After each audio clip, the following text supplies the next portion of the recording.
All right. Hello, everyone. This is Mr. Brass, and this is another episode of the Brass Exchange. And I'm here with Night Shift. How are you doing, my good sir? Oh, I am doing excellently, Mr. Brass. How are you? Oh, I'm doing fine. Um, so can you tell the audience a little bit about yourself? Yes, I am Night Shift 10,000. I make videos on YouTube. And hold on one second. Just got to get to a different room here. But yeah, I make anarchist videos on YouTube, and I just love doing it. I've been doing it for a few years now, and got almost 100 videos in the bag. But yeah, I plan to keep on going for as long as I can. Been doing this since 2019, and yeah, not looking to stop anytime soon. So there you go. Yeah. Well, I mean, I've been on YouTube for like 10 years myself. Oh, damn! Wow, nice. How long have you been making videos on YouTube? About 10 years. Oh, damn! Wow, I only just started in 2019. Yeah. Well, I mean, I haven't always been under the Mr. Brass name, but I've been on YouTube under different channels for I think maybe even longer than 10 years. I think like 2009 was when I first started on YouTube. Oh, wow, that's awesome. So yeah, I think yeah, it's been like 11 like 13 maybe 13 years. Wow. Yeah, so I've been on I mean it surprised me that YouTube's lasted this long, but yeah, so I'm sort of more of a veteran, if you could say that, on YouTube at least. Hmm. I have been trying to shift more to, say, new tech sites like Odyssey. Oh yeah, that's a good one. That's actually a good one. What about BitTubers? I haven't gotten on there yet, but I'll definitely see into it. Hmm, awesome. Yeah, and so I was thinking, can you tell because I know you work with My Two Cents, who is a Christian anarchist. Um, I know you. I think you donate to his Patreon, and in return, he lets you put one of your videos up there. We also do collab videos from time to time. He lets me pick like a topic I want to do, and then we just collaborate on videos. We haven't done that in a while, and I am planning on getting back into that too. But yeah, sometimes I mirror my videos on his channel, but as of late, I've really just been doing that on my own channel, and I've been trying to get back into things. I've been trying to get back into the swing of things. Can you still hear me? I can hear you.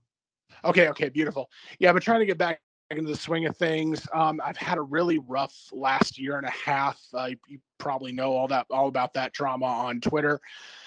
But I haven't uploaded in a while, and I am looking to get back in on things. And so yeah, there is that. But I mean, I've known my two cents for God almost 5 years now. In fact, we've been friends, and I've been on his Patreon ever since 2018. So yeah, there is that. It's been quite a while, and from what I've heard, he is planning on making a comeback of his own. So that's going to Yeah, be kind of fun. yeah, I know. I mean, there's plenty of ANCAP YouTubers that have just sort of gone away. There are some troopers Oh, that have stayed behind. Um, yeah. one guy, he was a kid, I believe. His name was like Atomic ANCAP. Yeah, unfortunately, yeah, he Atomic and Cap, he unfortunately has stopped making videos as of late, and it kind of sucks because I think he's changed his ideology from anarcho-capitalism to something else. I don't know, but there's also Listen to Reason that stopped making videos, and I really wish he'd come back. Um, oh, the oh my gosh, I cannot believe I'm actually drawing a blank on this guy's name, but it was like the NCAP demon. Oh gosh. Oh, I forget what his. Oh, I cannot believe I'm drawing a blank on his name. But he was like he did like a demon voice and everything, but he did anarcho-capitalist videos, and he was really good too. And I really wish he'd come back too. But yeah, there's a lot of them that are just gone now, and I sucks. I wish they'd come back. Yeah, I remember like yeah, because I met you through sort of well, I mean, we've been in the same like private group like on Twitter for a while, but I really got to know you more through, your connections with My Two Cents because My Two Cents was a guest on another show I do. Oh yeah. So I sort of met you through that. And a thing that My Two Cents has been getting more into than before was he's going into more of the social realm and talking about like incels and feminism and all that. Yeah, he's I don't know if you call it red pill, black pilled, or whatever it is, but he's really getting into the whole MGTOW thing. And after, honest to God, after what I've been through in the last year and a half, I do not blame him one bit. I'm going that realm myself. Just after the whole divorce drama that I've been going through, the fact that I got married and now I'm getting a divorce for one of the stupidest reasons ever is really, I mean, I'm looking at going that route too, because honestly, I just feel like when it comes to relationships and women, I just feel like I'm done. But yeah, I get what My Two Cents is going through because yeah, I've seen him doing a lot of that stuff on Twitter. He actually wanted to do a collaboration video with me on my divorce and just everything that went into it. And that might be coming up soon. I'm also looking at doing a solo video about that, but we'll see. But yeah, I'm in all honesty, I'm about to go that route myself. Yeah. Well, I mean, I've been red pilled for about I don't know how many years, but like I can totally get the whole how marriage can drive a man to that. Yeah. I think like I remember I was engaged. I wasn't ever married, but I was engaged to a woman for like a year and Hmm. she ended up coming out as a lesbian and dumping me. Oh God. Oh, I hate to hear that. Yeah, I that does go up there with what happened to me because I've got to ask, were you on? Were you I don't remember seeing you on there. Did you know My Two Cents back in like 2019, 2020? I think so. Do you remember an individual named Tinseltown Queen coming onto his Discord, onto his Twitter or anything like that? No. No. Okay. Well, that's the woman I ended up marrying. Was the individual Tinseltown Queen, and she at first it seemed like she was coming on to My Two Cents, but then she took a massive U-turn, came on to me, and I took the bait. I took the bait. So, Man, but that's a yeah, ended up starting a relationship with her. Ended up falling in love with her. I thought she loved me. We got married, and about a year into the marriage, about less actually it was less than a year into the marriage, she decided she was done. So I mean, we had one argument, we had one major argument, and at that point she just was done. At that point she was just done. So I you know, I can definitely see where you're coming from on that. But yeah, that's kind of the divorce drama. And when I make my own video and when I collab with My Two Cents, I'll definitely go into more detail on that. yeah. But Well, that's just kind of the drama that's happened to me. And yes, it has kind of kept me from making videos. It has kind of kept me from doing things because of all that BS. But yeah, I kind of skimmed over all this in that ghost hunting video I made recently. But I'll definitely go into more detail on that one. So just wait for that video. yeah, so she's in line to take, half of all your millions, isn't she? Not necessarily. Not necessarily. Thing about it was is that before we got married, I did get a prenuptial agreement done, so she can't really take me for anything. Um, Smart man. what? Smart man. Yes, thank you. Yeah, she can't really take me for anything that I own, and she was okay with that at the time. It was God, it was the weirdest thing ever. She seemed like she was the most loving, caring person, and one argument later, and she is just finished, and it was just it just took me by surprise. Like, so I can imagine what you're going through with the woman you were engaged to. I can imagine what you were going through, because it surprised the ever living hell out of me when that happened. I mean, I thought what we had was deep, and yeah, it just fell apart so easily. So yeah. Well, I can sort of probably guess how she got the name Tinseltown. What would your guess be? Probably a bit explicit. Well, okay. Here's the thing about that. She claimed before we got married to be a virgin. She actually claimed that she was an unkissed virgin. This, of course, was a lie. I'm convinced of that. But she claimed to be an unkissed virgin. The reason she did Tinseltown Queen is, and I'm, again, in another video, I'm going to go in, not necessarily my divorce video, but another video, I was actually going to talk about pedophilia in Hollywood, like what's going on in Hollywood with, like, you know, pedophilia and everything. And I was going to mention her because we had a conversation on something that I was going to mention in that video. But the reason that she goes by the name of Tinseltown Queen is because she literally fantasizes about being the queen of Hollywood. And I mean, that is her actual fantasy, is being, like, you know, the biggest actress in Hollywood, the queen of Hollywood.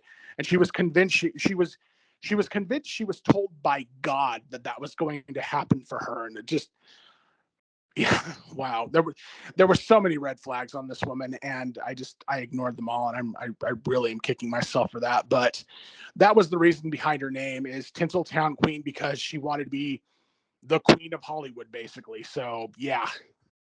But Night Shift, she's different. She loves you. I know. Oh God, I fell for that. I deserve all the verbal rebuke for that, because I was ignoring red flags on her like crazy, and I really, really shouldn't have been doing that. Yeah, well, I mean, everyone's really been there. Like, if you're a guy, Yeah. like I'll say this, there was more red flags in a Chinese parade when with my ex, Mm-hmm. and I sort of like I put up with stuff that I never put up with in any other relationship, because, well, she's different. She wouldn't turn this around and make Yeah. make my Oh man. I know what you're talking about. It was the same thing for me. I've definitely been there, and I can feel that. yeah. So and I do perfectly. I mean, I will say that she wasn't the worst woman I've ever been with. I've been in actual abusive relationships. Oh. But, like, when it comes to, just being in a, because what was funny about our relationship was, like, I was a liberal Democrat at the time that we got together. Oh. And so I was all on board with, and I'm still am to a considerable degree, all on board with the LGBT community and everything. Okay. And so she knew that about me going into it. She knew that I was fine with gay people. I was fine with lesbians. I didn't really care. Okay. But yet she still felt the need to just hide that little fact about herself from me. Oh wow. God. Like, I mean, I've even told her, like, because we were, like, after we broke up, we did sort of remain friends for, like, I think maybe 2 years afterwards. Oh yeah. Yeah.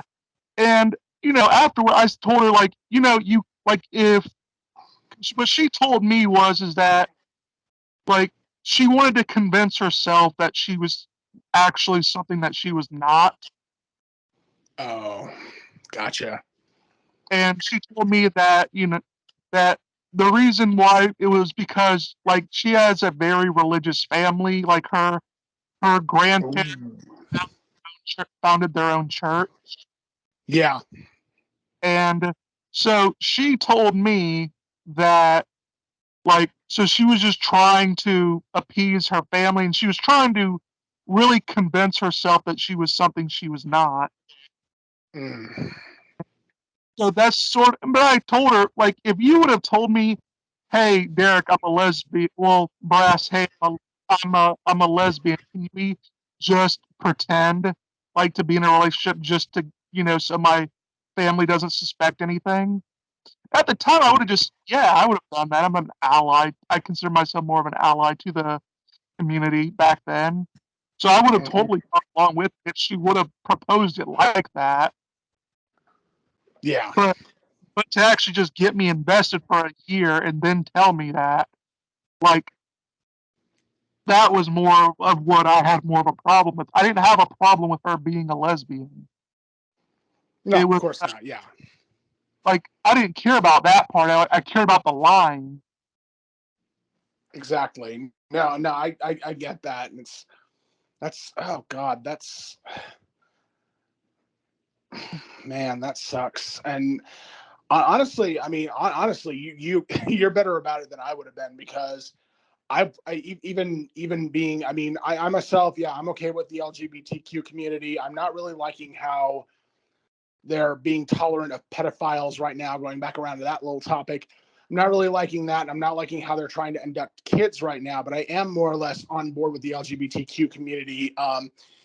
However, I don't know if I would have gone along with her on that. I mean, if she was basically, I mean, either way, even if she came out and said like, night shift, will you help me in this? I would have been like, no, no, thank you. Well, So, I mean, you're definitely better about that than I would have been. So, I mean, yeah. part of the reason why, like, I was like to say I was a liberal Democrat back then is really to say I was a liberal Democrat back then. Oh, The here's what was funny about me. I used to be a Christian, and I was like, I was also very pro-abortion hmm. to like the extent that I accepted it all the way up to about 5 minutes before birth. Okay. And what was so funny about it is that when I came out as a non-Christian, that that disappointed my family a bit. They were sort of disappointed that I stopped being one. But when I came out as being pro-life later on, like they were just completely flabbergasted. Like what? Wow. So it surprised them far more when I became pro-life than it did than me not being a Christian anymore. Because Right. that's just how committed I was Yeah. to that position for such a long time. Hmm. No, and I know where you're coming from. I honestly know where you're coming from because, like, literally for about ever since I was 5 years old, at age 5, I converted to Christianity. I became a Christian at like 5 years old. I remember I was 5. I prayed the prayer. I asked Jesus into my heart. And for about 25 years, up until about when I was 30 years old, I was a Christian for that long, extremely pro-life, extremely anti-LGBTQ. Um, I actually went from being non-political to being a Republican to being very Republican, very conservative in my college years. And then I went to being libertarian, and then I went to being anarchist. And when I was 30, I ended up giving up on Christianity completely, becoming an atheist. Then I went, again, this is kind of how my ex-wife or my soon-to-be ex-wife kind of torpedoed me, was because, and this is why I actually thought that, she was the real deal, because the one condition she had for being my girlfriend and then being my wife was I had to believe in God. So I had to convert. I had to go back.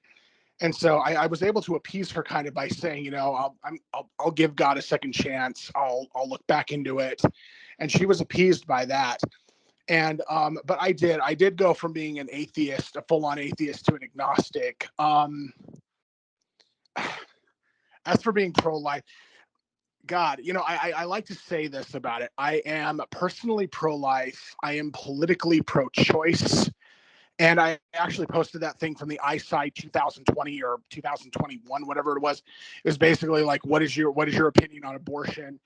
And it said pro-choice. I guess I would have to put myself as that because I don't like it. I don't agree with it, but I don't believe that the government should have control over something like that, or that the government should actually have, like, a say in something like that. I do believe that it should be the personal choice of the individual on whether they're going to keep the child or not. However, on that note, I'm going to say no, do not like abortion. I am not personally for it. Any children of mine, as long as I have a say in the matter, they are going to be born.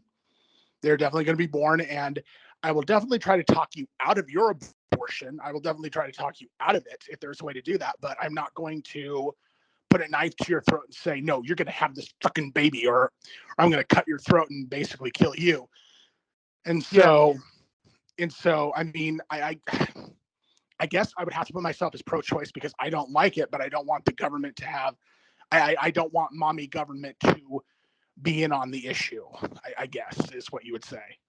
Yeah, which I totally get that sort of perspective, in some ways.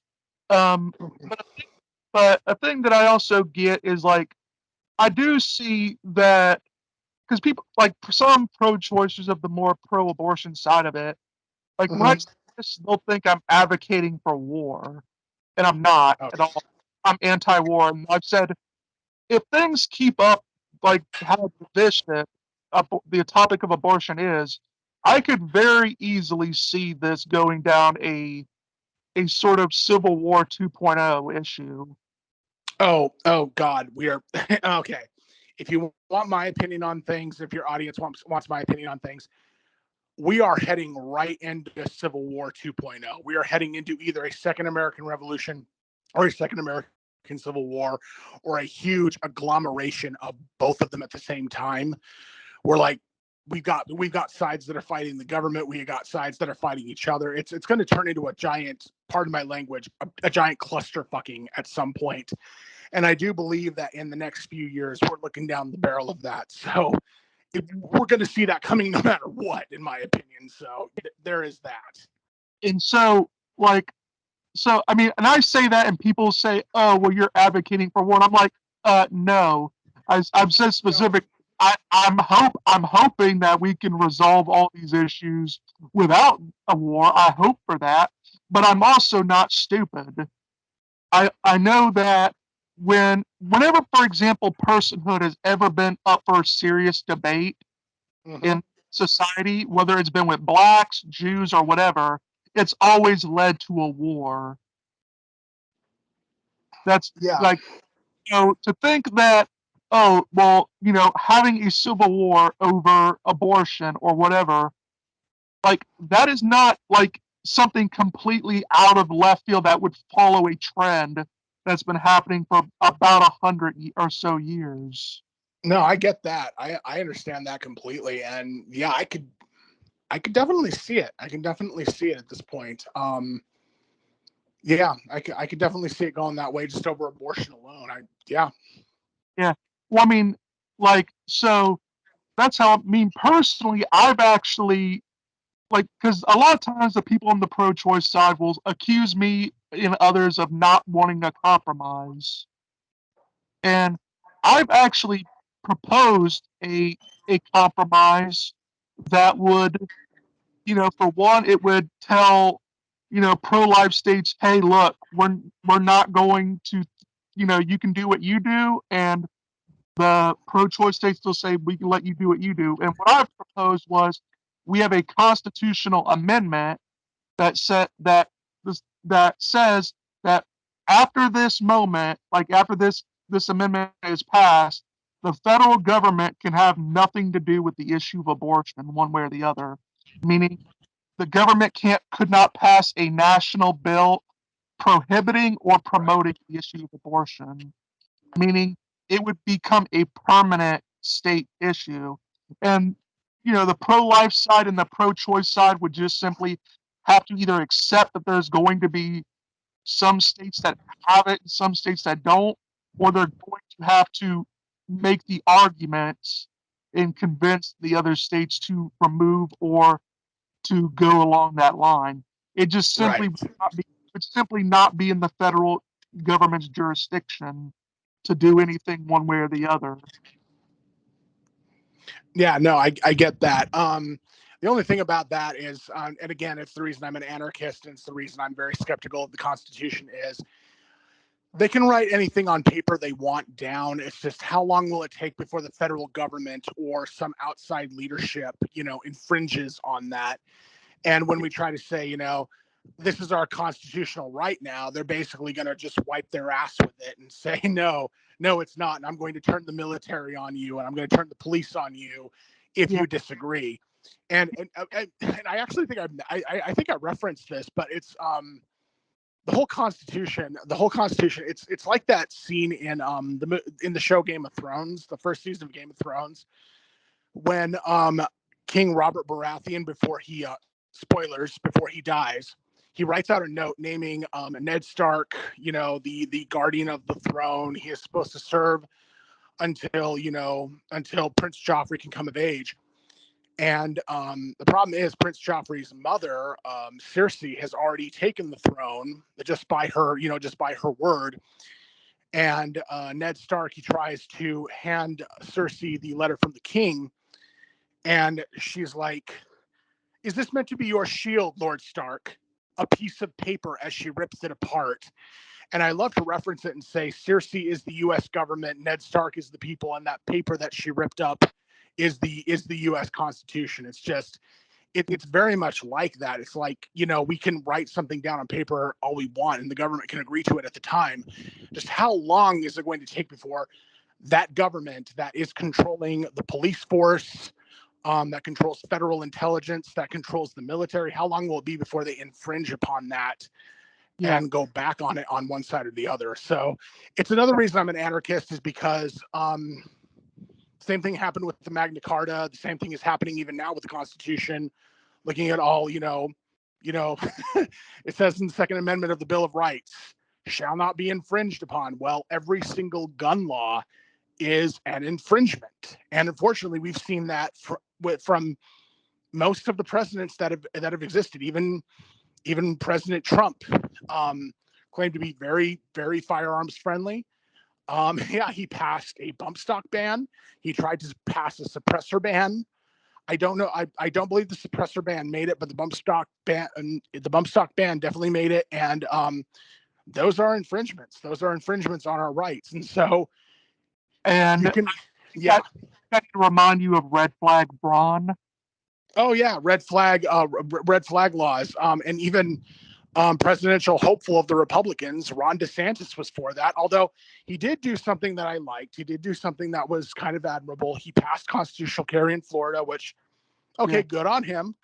But he was still for the red flag laws. And we have had several presidents and governors that were for red flag laws, and those are infringements. And it's like, you can write anything on paper you want, but when the government takes power and the government has this overwhelming amount of power, they're going to take that away. Well, yeah, and what I would always say is like, the thing is having red flag laws and, concealed carry, like permitless carry or whatever, how you would. It's like one will necessarily end up conflicting with the other, because, like, if all they need to do is just say, "Oh, well, this guy that has his gun out in public, he's a threat. Take away his gun." And under red flag laws, that can end up getting his gun taken away. And if he wants to get his gun back, he has to pay all the money for court in order to get it back. Right. Exactly. So, to have red flag laws and permitless carry or whatever, like the red flag will end up trumping it. Actually, with what Ron DeSantis did by passing constitutional carry, I believe he nullified all of the red flag laws that he once supported. I guess he finally felt the pressure of that. But it doesn't change the fact that the red flag law should not have existed. And really what we need is not even just permitless carry or constitutional carry. We need what is known as inalienable carry, which means it doesn't matter what's written on a piece of paper. It doesn't matter. It doesn't matter what laws exist. You have a right to not only own whatever weapon you want, you have a right to carry it around. You even have the right to manufacture them. That's what we need, is like inalienable carry, inalienable weapons ownership. That's what we need, in my opinion, at least. Well, and that's a good thing about 3D printers, is that 3D printers will eventually, once they get more advanced enough, they will make gun control laws irrelevant. Oh, they already have in many ways, and I love it. While the government's saying money printer go burr, we the private citizens are saying 3D printer that prints weapons go burr. Love it. Yeah, it's always fun when that happens because Oh yeah. because yeah, but I do find I've always made this sort of connection where if if I were to make a money printer that printed out fake dollars and made the dollar bill worthless, I would be called a counterfeiter and I would go to jail. However, the government can print out lots of dollar bills and make the dollar worthless, and they're perfectly fine. Yeah, I mean it's I mean, yeah, and there's a whole list. Oh god, I've got like tons of those.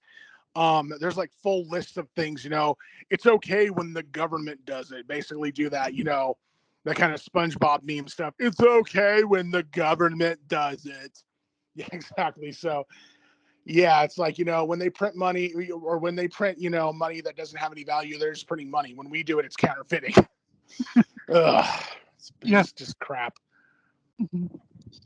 Well, also, like, what's funny about the whole gay marriage issue is that, on one hand, people are saying this sort of ties into the Second Amendment as well, but there have been cases of the Supreme Court where it said that you can't license a right or liberty, and what's funny is that these same people will say that the government has to be involved with marriage licenses, and at the same time say that marriage is a right or liberty, and they don't seem to get the connection about, on one hand, you're saying that there needs to be licenses for marriage, while at the same time saying that there shouldn't be like licenses for guns.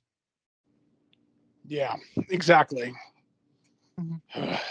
I know it's government's pulling shit, but And what people, funny enough, don't realize is that the government getting involved in marriage in the U.S. is actually relatively recent. oh, I know. Oh God, I can't think. I can't think of when it started happening, but yeah, before that, it was not involved. They weren't involved in it. I mean, I believe it was like around 1879 when, because I remember 1879 is when the Supreme Court, like versus Reynolds, they had went, you know, because basically it was on the issue of polygamy, and like it was the Mormons that wanted to practice polygamy and polygamous marriages, and the Supreme Court struck that down. Yeah, And that's sort of what got the federal government into the whole marriage business yeah. more. Well, Because and now, that's yeah, keep going. Yeah, keep going. oh, you go. Well, and I was just going to say, that was the only way that Utah could have gotten into the union, or that was the only way Utah could have become a state, is if the linchpin in that was they had to give up on polygamy, they had to give up on plural marriage and whatnot to actually become a state, and the U.S. government actually held that over their heads, and so the state of Utah finally said, yeah, you know what, fine, we'll just do it, and it does seem like that was it's like seriously you're going to withhold statehood for plural marriage, like that's going to be the linchpin of it. You're not going to do it for all these other things that are happening. It's just going to be that. It just didn't seem necessary. And what's the big funniest thing about it is like, because people will point out to Muslim countries about polygamy and like how they allow polygamy and look how rampant it is. I'm like, even in countries that are for polygamy, it is actually pretty like um the majority of the population doesn't actually do it. Oh yeah, Like, exactly.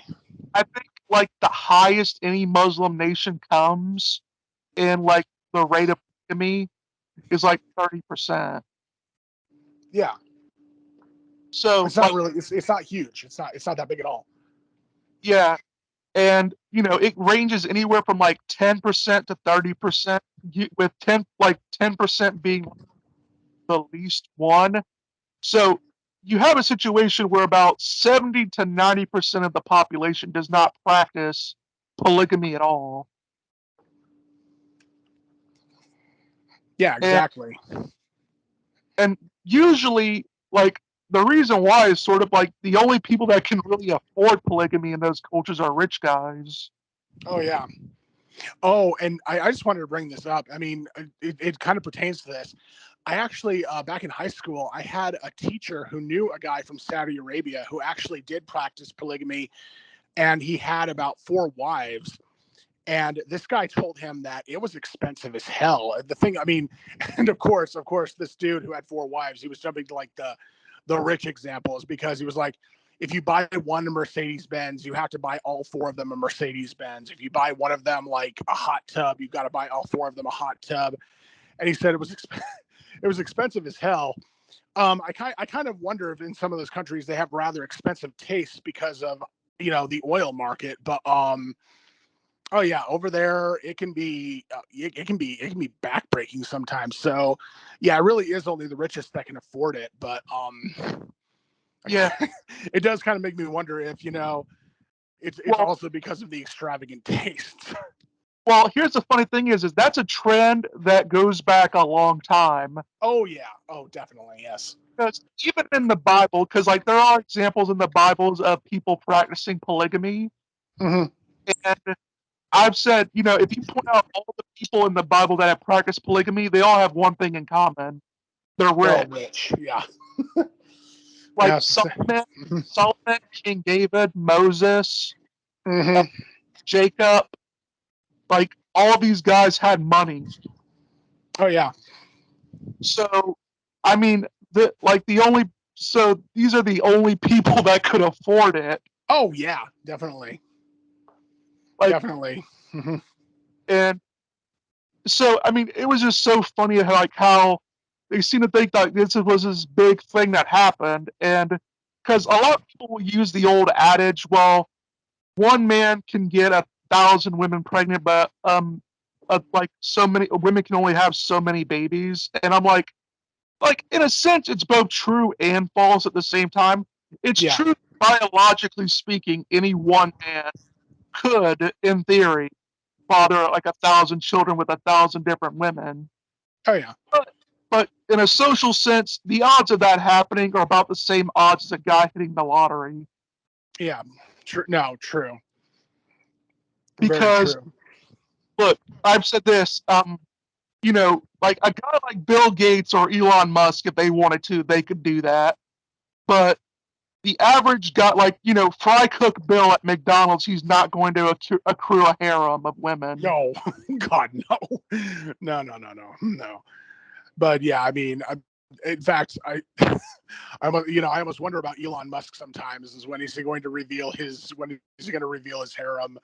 But no, I get what you're saying. I get what you're saying, and yeah, it's the same back then. It's the same now. If you want, well, and here's the thing. Usually, even if you want one wife, and again, going back to my marriage, I learned this the hard way. Usually, you've got to be rich, because if you're not careful, even one woman will gold dig the shit out of you, and she will leave you penniless. And it can usually hit you hard if you're not careful with one woman. So, Well, got to be careful on that front.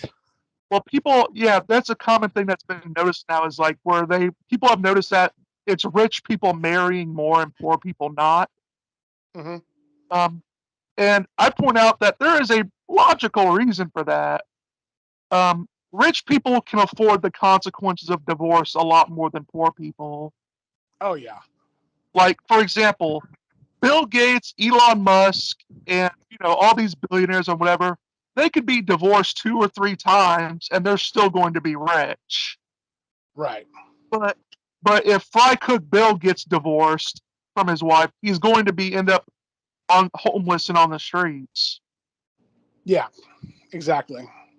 So yeah, guys like Elon Musk and Bill Gates or whoever, like they can afford to lose a couple billions or even $1 billion and it not like in the grand scheme of things, it not make a difference to them. Right. Exactly. So, Exactly. So so it makes perfect sense why they could why rich people can afford to get married. Like if you're not, then quite literally it can leave you uh like homeless if you're not. Yeah. In all honesty, I mean, in my, again, according to my situation, I'm honestly wondering if that's where she wanted to leave me, was homeless, because she sapped my savings. She honestly sapped my savings. And yeah, I almost ended up homeless myself. I have no doubt that had it gone on for longer, that she would have gold dug me out of house and home. So yeah, I'm definitely an example of that. But So I mean, yeah, I would assume no kids were involved. huh? I'm assuming no kids are involved in this. No, thank God, no. And the cruel irony of that is, I dreamt about having kids with her. I actually, we both did, apparently. At least she claimed she did too. And I wanted kids with her. I actually wanted to have children with her. We even had a pregnancy scare in our relationship, and it turned out to be nothing. But it went from, and it went from both of us being apprehensive about things because of where we were living, and she found out that she wasn't pregnant, and there was kind of a relief that came. But a few minutes after that, we were both crying in each other's arms because we Yeah. came that it was like we came that close to being a mom and a dad. And it's like, I wanted that with her. I wanted to have children with her. I wanted that life. And yeah, now I'm just thinking, whatever higher power there is, if there is any, that it did not go that far, because wow, God, wow, just everything she did to me. I do not want any genetic connection to her. I do not want any financial connection with her. I literally just want it to be over at this point. And unfortunately, it has not come to its final terms. But wanted So kids, but now I'm just lucky that there weren't any. But go on. yeah. So are you hoping to so you're gonna rush into another marriage anytime soon? Oh God, no. I'm even if I get into another relationship, I'm going to make it very clear that marriage is a no-go, that I've been there. It ended disastrously for me. I'm not putting myself out there again. But more than likely, here's the thing about it. I know that she had no problem moving on. I know that she immediately went into a relationship with another guy. Literally last summer, right after she left. I know that she rushed right into a relationship with another guy. She tried to get in a relationship with another guy after that, and who was an online influencer. My And two what? my 2 cents. No, no, no, no, no, no, no. My 2 cents. I don't think you would betray me like that. No, it was a Planet Dolan influencer. Have you heard of Hellbent? Oh yeah, I've heard of him. Hellbent. She started trying to get with him. She actually started trying to get with him. She got onto his streams around October of last year. She started going into a stream. She started flirting with him. She made a Twitter account just to flirt with him. And yeah, she was donating to him. She was technically, I mean, I got really angry about it at the time, but I kind of examined what she was doing, and technically she was simping for him. She was technically simping for him, and she was technically being a simp. But I did get really angry about that because the marriage was not dissolved, the divorce was not finished, and she was already rushing out to try and get with this guy, to try and get with another influencer. And nothing came of it, thankfully. She has since stopped going onto his streams.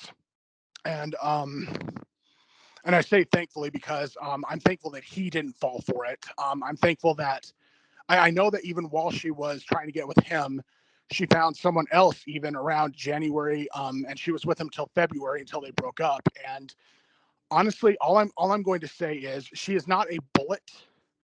She is like the Morgul knife from Lord of the Rings. She's very much like the Morgul knife from Lord of the Rings, being that she will make a wound that will never heal, basically, that will essentially never heal fully.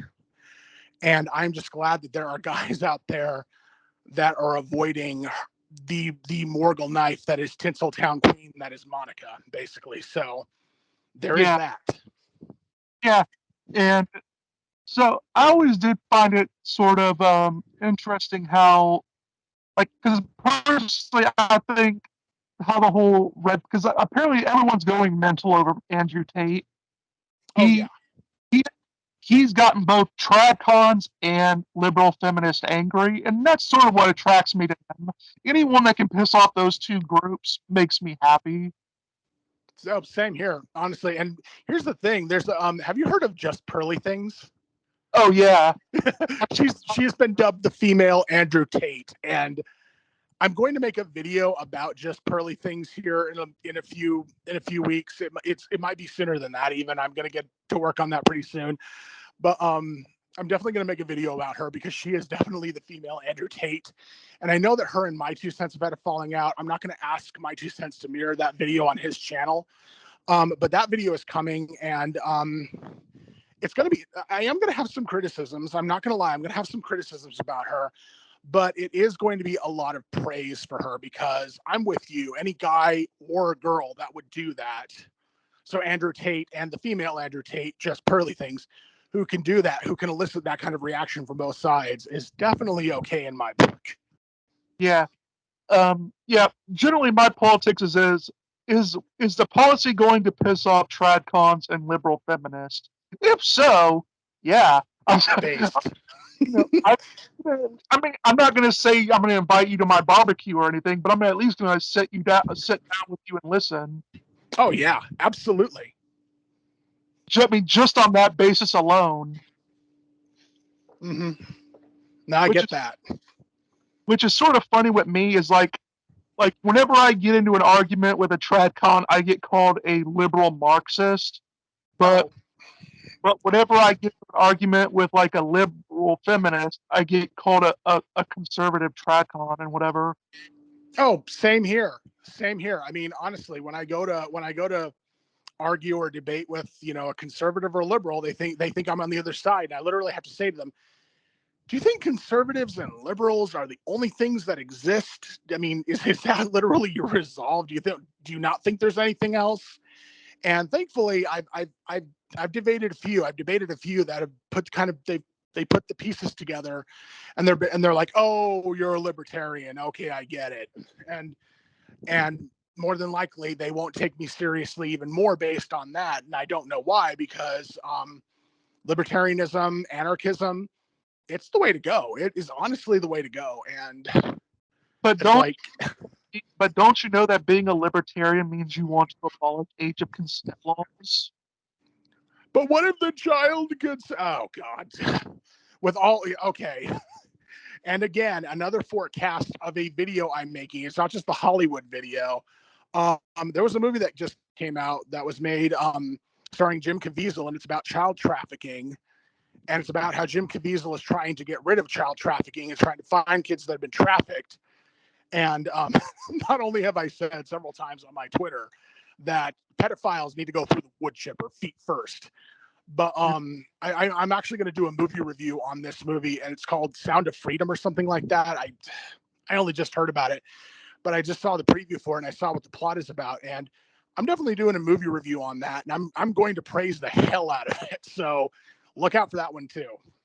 Yeah, and that's sort of a funny thing. And I remember I will give a little pushback because I remember you had said that how the LGBT movement is sort of aligning themselves with pedophiles more. Yeah. And I'll give a little bit of pushback because you make it sound like it's sort of a new thing. That's always really been there to some extent. It has, yes, it has, unfortunately, and I mean, well, yeah, Harry, I think his name was Harry Hayes. yeah.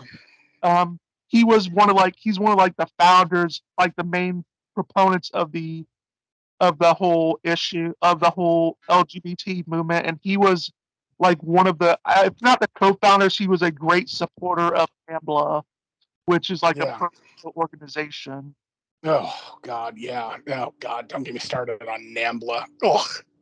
So I mean, to say that it was like this is sort of a recent that, yeah, you're right. It's been there for a long ass time, and it's just, oh God, it's just, I don't know what the deal is. It's like just I don't know why we're only just recently really hearing about this. I mean, I don't know if it's the advent of social media getting into it or if people are just starting to notice these things, but it only seems like recently we've been starting to hear about this. But yeah, you're right. It's been going on since forever. It's been going on since forever in that community. And it just, LGBTQ plus community, you really need to police your community better. Just saying. And I mean, like, yeah, I mean, and there's a thing, even when it comes to the whole gender construction, the woman most known for pushing that notion was Simone de Beauvoir, and like her like I think in her book like The Second Sex or whatever, and like even she came out like against age of consent laws. Oh, So this is like this was like maybe 100 years ago, I think, was when the book. So this has sort of been a thing that's been happening for a while. Oh yeah. So, and what's also funny about it is like when it comes to the whole MGTOW and men's rights movement, like a lot of these people say, "Oh, it's a new reactionary movement." I'm like, a lot of the arguments that the MRAs make have been made for like 100 years. It's just people listening to them until now. So like, oh, I do want to say this. I do want to say this though about MGTOW and the men's rights movement. I know that there are certain elements of it that have been going on for a long time, but the thing about it is that a lot of it is fairly recent, and I'll explain why. It's because like back in like back as recently even as the 1980s, the decade I was born in, men who actually remained single, did not get married, did not date, or just kind of dated off and on but never got married, were always viewed very much with suspicion, and they were always looked down upon by the general community. It's like, if you're going to date around and never get married, there's got to be something wrong with you. And only just recently has there really been a huge rise in that, as men are starting to look around and say, marriage does not favor me and divorce does not favor me. And unfortunately, feminism has won. Feminism has unfortunately won, and it has made life for men absolutely freaking miserable. And so I would almost say we're kind of watching the second sexual revolution, where guys kind of rise up and say, we're tired of your feminist bullshit. We're going to do our own thing, and you women can do whatever the hell you want. And you know what? Screw it. If you want to look at me with scrutiny, then look at me with scrutiny. But I'm not walking into that bear trap that they call marriage and commitment. And again, it's something I shouldn't have done. It's something I shouldn't have done, and it's something I would not recommend at this point any man do. So if you're a guy, stay single or date off and on, but do not get married, because you will regret the results. Yeah. I mean, I've personally said that the only reason why someone should get married is if they're ultra religious and they believe so they're going to be sent to a giant underground barbecue pit for the end of time. Yeah, exactly. Yeah. And then I can say, all right, when you do a cost benefit analysis, even divorce doesn't sort of scale to that. Yeah. So that would be the only reason why I could ever see someone getting married. And like men are typically less religious than women are. So, oh yeah. So that sort of is going. So I don't think that's ever going to be sort of a thing where men are going to jump into marriage because of that. Right. Right, exactly. So I think that's sort of how, because I've been very excited about seeing the marriage rates drop. Oh, same here. Same here. Absolutely. I mean, I'm eating popcorn and just enjoying it. Oh, same here. I'm loving this. Oh my God. Yeah. Oh, and I do have to go pretty soon. So should we wrap up? Yeah, sure. We can wrap up now. And all right. So can you tell the audience where they can find you and what plans you got later on.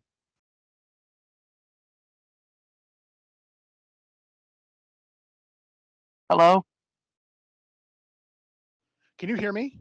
Yeah, I can hear you now. Okay, okay, you can hear me now. Okay, okay, beautiful. Sorry about that. I might have had some technical difficulties. You can find me on my Instagram at Night Shift, or my Instagram, my Twitter, my TikTok, or my YouTube channel under Night Shift 10,000. Will you post a link to my channel on when this goes up? Sure, I can if you want me to. Okay, beautiful, because that's where y'all can find me. And my plans, I've got a video coming out very soon. I'm not sure if it's going to be tomorrow, but I'm going to try to get it out by tomorrow. It's going to be about about what's going on in France right now, how we're kind of seeing the second French Revolution, what that might lead to in the future.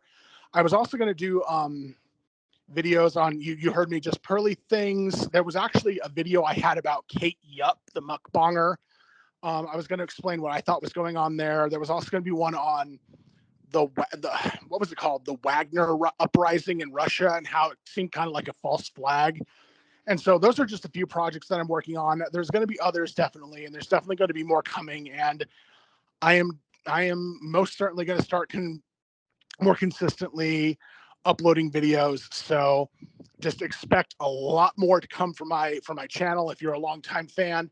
And if you're a new fan, if you're just getting into this, then welcome aboard. The train is gonna get bumpy. All right.